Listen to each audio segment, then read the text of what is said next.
Good morning, everyone.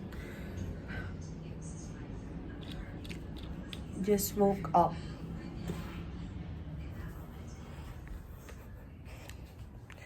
And mag-prepare tayo ng breakfast.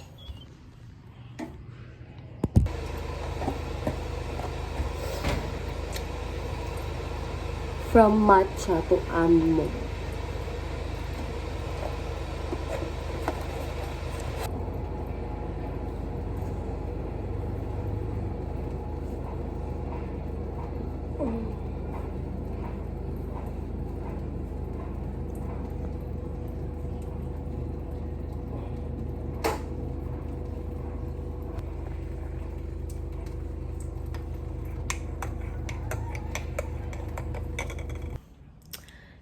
Good morning, everyone. Hi, guys. It's me and welcome to The Maui Show. Namiss ko to. Grabe. Sobrang namiss ko bumalik sa YouTube kahit walang nakakakilala masyado.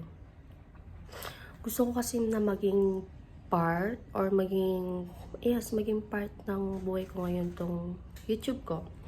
Kasi babalik na ulit tayo. Maraming changes nangyari sa buhay ko ever since last video ko from senior high school, I think. Yung last na video ko. And ngayon, I'm now 20. And feed bump. Puson pa lang yan.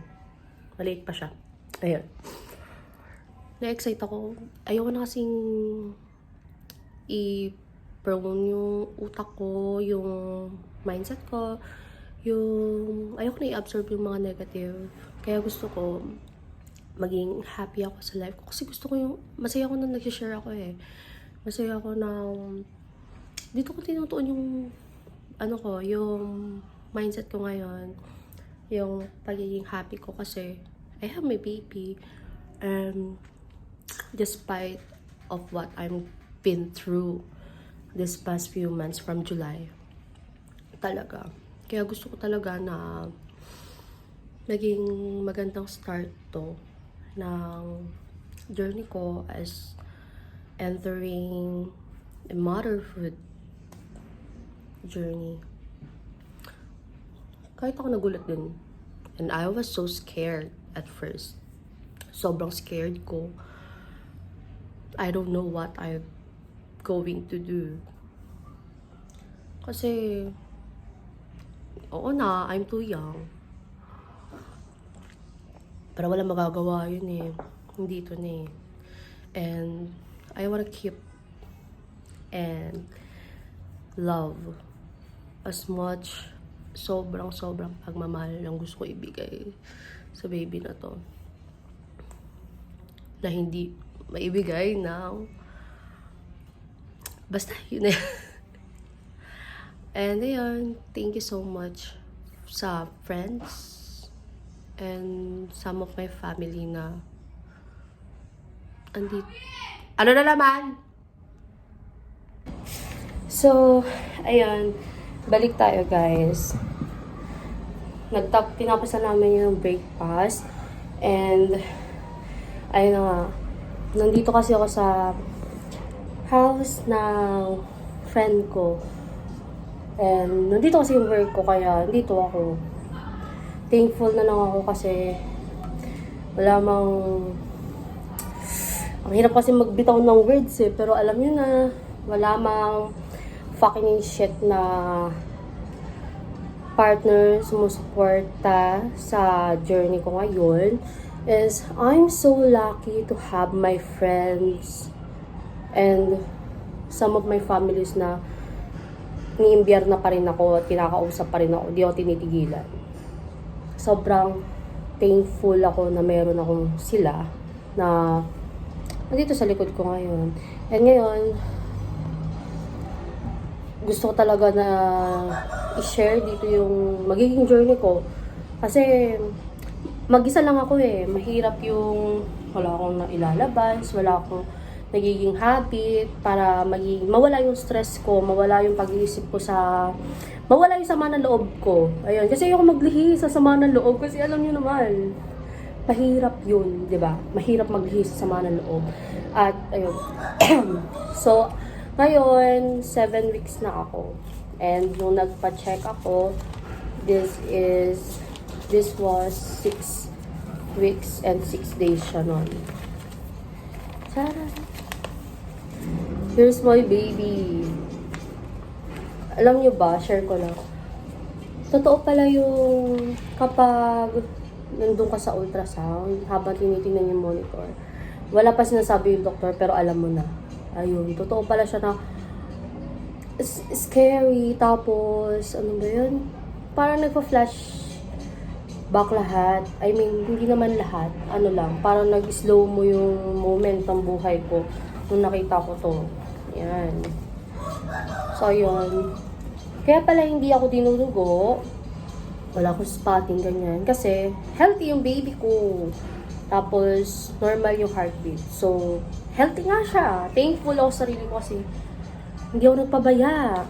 At, to be honest, after nga nung dilubyo ng buhay ko noong July,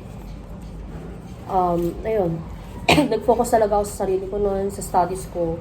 Na ngayon is, kailangan na muna ulit natin isang tabi kasi kailangan ko ito ituloy. Kasi ako lang mag-isa, babiyahe ako pa school, wala naman nakahatid sundo. So, mahirap talaga at baka mailagay ko pa sa alanganin yung buhay ng baby ko. Kaya, ano muna tayo, give way na muna tayo sa sa pag-aaral. Babalik ako dun si Selo. Magiging teacher pa tayo.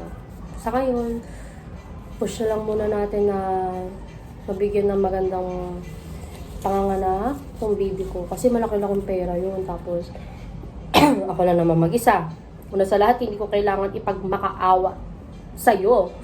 Sa'yo yung sustento, yung tulong. Kasi, my God, if you really have a care, ikaw ang lalapit at hindi kita kailangan habul-habulin. Dahil una sa lahat, hindi kailangan ng father na katulad mo yung anak ko. Yun lang.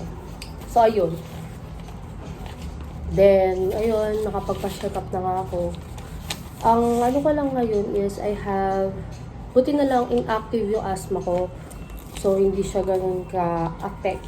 Hindi siya ganun ka-affect sa, sa baby ko. Tapos, it took 3 pregnancy test para malaman ko na buntis ako. First pregnancy test ko, ginawa ko to kasama yung friend kong si Violet sa Guadalupe, sa Jollibee. Kasi, sobrang nakakatawa, pero ang galing ng meat. Hindi naman siya meat talaga, pero pamahiin talaga siya na I have siomai from Cavite. Dala ko yun noong Monday last week. Then, I shared it with my friends, kay Violet and kay Ron. Tapos, na-share ko sa kanila, antok na antok talaga. 2 weeks na pala akong inaantok sa trabaho at nagiging na-apekto na yung work ko noon. 2 weeks na siyang nabobombarded na sa akin. Kasi nga, I have baby na pala, hindi ko alam. As in, so kung bibilangin, 7 weeks na ngayon, June pa lang, buntis na ako na hindi ko alam. Kasi wala talaga akong symptoms masyado. Tapos, akala ko re-reglahin talaga ako noong July. Then, akala ko naman, na-stress lang kaya nadidelay ako. Lagi ko lang sinasabi sa kapatid ko, sa mama ko, na re-reglahin na ako. Kasi, yun, wala akong alam. Wala talaga akong alam yun. Then, ayun nga, I found out last week. Siyempre, bombarded pa ang family ko ngayon. Kaya, hindi pa ganun ka-okay. And, all I have is my friend. Lalo na talaga yung friend ko na nagpapatuloy sa akin ngayon dito. Kasi kung wala akong kaibigan talaga, hindi ko alam kung saan ako titira. Saka mahirap magbuntis ng walang kasama. Yun yung kinakatakot ko talaga. Kasi nag-work pa ako call center ako sa gabi. Then, Saturday, Sunday, I have a deal with my friend na nagpapatira nga sa akin dito na magla-live selling kami ng mga damit. So, ayun. So, kumbaga, buong week ko is work for my baby. Kasi nga, all I have is myself. Me, myself, and I. And, mas, tawag dito, lucky na lang ako kasi, siguro, nung una, tatakot ako. Sabi ko, bakit? Bakit ngayon pa kung kailan nagbabawi na ako sa family ko? Kasi nga, ang daming nasira eh. Dahil, pinili ko yung maling tao eh. Sobrang daming nasira. At, ayun eh, may story siya on his own na sobrang babaw kumpara na lang sa stories ko.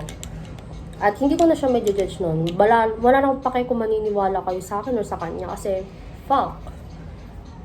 Kita-kita naman. Having a baby na mag-isa lang ako, diba? So, kitang-kita na lang talaga.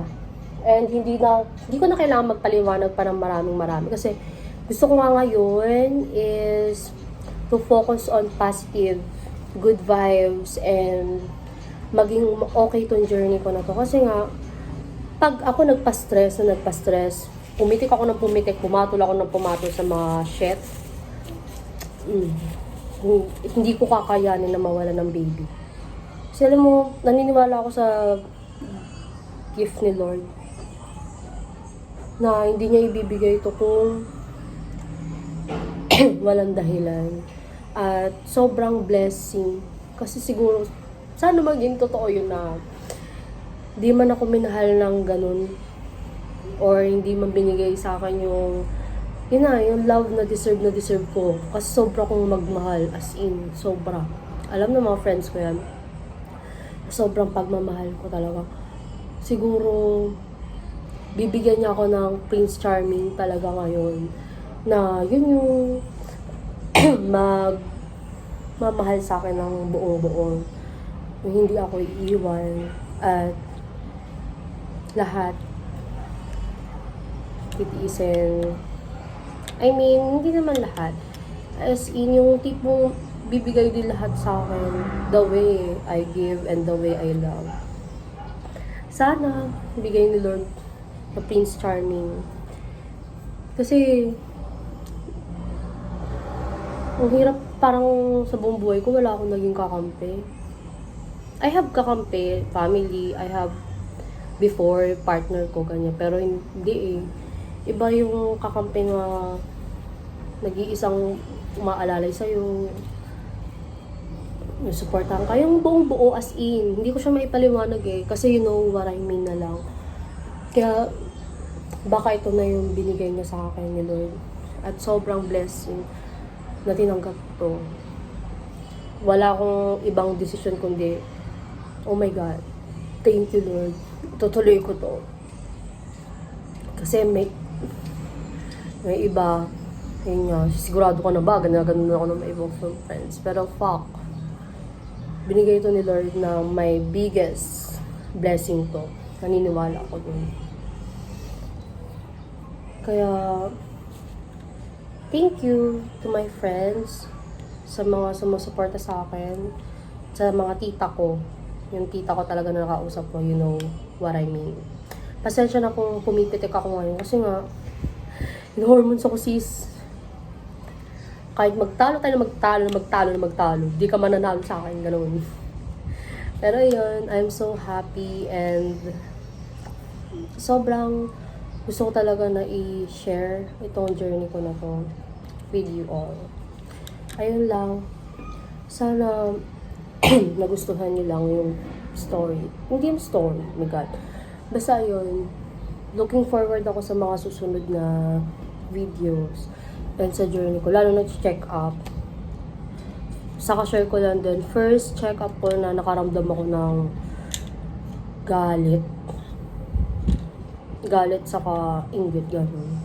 Kasi nakikita ko iba, unang baby pa lang, parang unang check up pa lang din nila, may kasama silang partner, may hawak-hawak silang kamay, kahit ang kukorni nila.